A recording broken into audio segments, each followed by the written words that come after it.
Let me tell you a simple story about the land, the people, and the history of Canada. Introduction. Before Canada. Long before Canada had big cities, before tall buildings, before busy roads and trains, this land was quiet. It was full of forests, long rivers, high mountains, and cold winters. The first people, Indigenous peoples. On this land lived the first people of Canada. They are called Indigenous peoples. They lived close to nature. They hunted animals for food. They fished in rivers and lakes. They grew plants and shared food with their families. They respected the land. They respected the animals. At night, they told stories to their children. For them, this land was not just a place to live. It was their home. Europeans arrive, the 1500s. Many years later, in the 1500s, new people came from far away. They came from Europe. They crossed the ocean by ship. The journey was long and dangerous. The sea was cold and strong, but they were looking for new land and new opportunities. New France, the French settlement. The French were some of the first to arrive. They sailed up the St. Lawrence River. They liked the land, so they decided to stay. They called this land New France. Life was not easy, but small towns slowly began to grow near the river. British control, 1763. Later, the British arrived too. They also wanted control of the land. The French and the British did not agree. They fought many battles over the land. These fights lasted many years. Finally, in 1763, Britain won. Canada became part of the British Empire. But the French people did not leave. They stayed on the land. They kept their language and culture. This is why many people in Canada still speak French today, especially in Quebec. Life under British rule. Life continued under British rule. More people came from Europe. Farms grew larger. Small towns became bigger towns. Trade increased. People wanted more control over their future. They wanted to make their own decisions. Confederation. Canada is born. 1867. On July 1st, 1867, something very important happened. Canada became a country. This moment is called Confederation. At first, Canada had only 4 provinces. They worked together under one government. Canada was still connected to Britain, but it could now make many of its own laws. This was the beginning of modern Canada. A growing country, immigration and railways.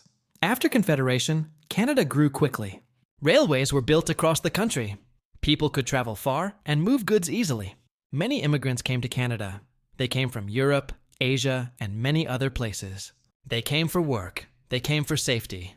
They came for a better life. Life was hard. Winters were cold. Work was difficult. But people believed in the future. The World Wars, 1900s. In the early 1900s, the world changed. Canada joined World War I. Many young Canadians went to fight. Later, Canada also joined World War II. Many families waited and worried at home. These wars were very difficult. Many lives were lost. After the wars, Canada became stronger and more respected around the world. Modern Canada. After World War II. After World War II, Canada entered a new time. Cities grew quickly. More people moved to cities for work. Canada welcomed people from many countries. Different cultures and traditions came together. Canada became known as a multicultural country. Canada today. Today, Canada is a peaceful and safe country. People from all over the world live here. Canada has 2 official languages, English and French. Canada believes in freedom, equality, and respect. It offers public health care and free education for children.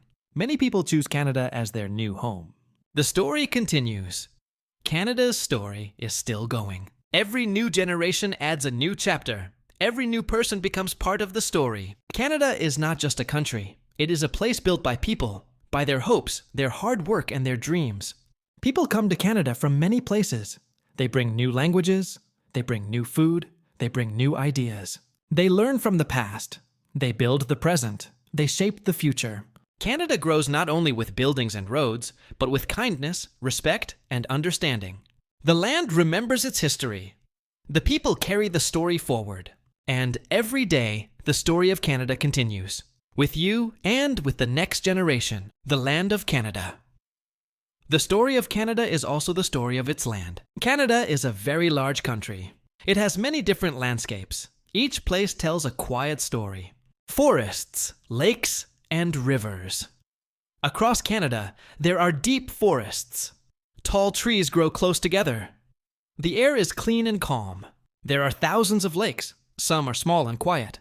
Some are wide and bright, like mirrors. Rivers move slowly through the land. They carry water, life, and history. Long ago, people used these rivers to travel and trade. Today, people walk near them, sit by the water, and enjoy the silence. The Rocky Mountains, in the west of Canada, there are high mountains called the Rocky Mountains. The mountains are strong and wide. They are covered with snow in winter. In summer, they turn green and full of life. Clear blue lakes rest between the mountains. The water is cold and still. When people look at these lakes, they often stop and stay quiet. Niagara Falls, the power of water. In the east, near the border with the United States, there is a famous waterfall. It is called Niagara Falls. Water moves fast and loud here. It falls with great power. The sound can be heard from far away. People come from all over the world to see it. They stand close and feel the mist on their faces. Niagara Falls shows the strong side of nature. It reminds people that the land is powerful and always moving. The oceans and the coast. Canada touches 3 oceans. On the west coast, the ocean meets mountains and forests. The water is calm in some places and wild in others. On the east coast, small towns sit near the sea. Fishing boats move slowly in the morning light. On the northern coast, the ocean meets ice and snow. The land feels quiet and endless. Each coast has its own rhythm, its own sound, its own story. The north and the sky. In the north of Canada, the land feels very open. The nights are long and quiet. The stars shine bright. Sometimes the sky lights up with color. Green and purple lights move slowly above. These lights are called the Northern Lights.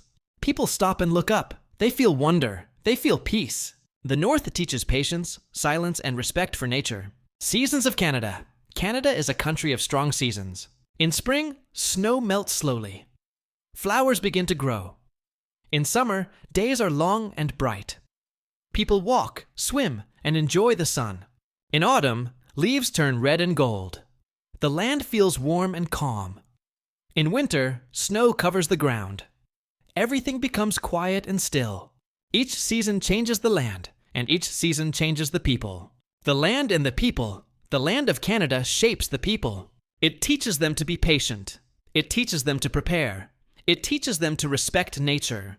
People learn to work with the land, not against it. They protect parks, lakes, and forests so future generations can enjoy them too. The story continues through the land. Canada's story lives in its landscapes, in the mountains, in the rivers, in the forests, in the sky. Every step on this land is part of the story. And as long as the land remains, the story of Canada continues. Quiet, strong, and beautiful. Now that you have heard this story, how do you see Canada? Do you see it as a quiet land of nature, with forests, lakes, and mountains? Do you see it as a country built by many people, from many places, with different dreams?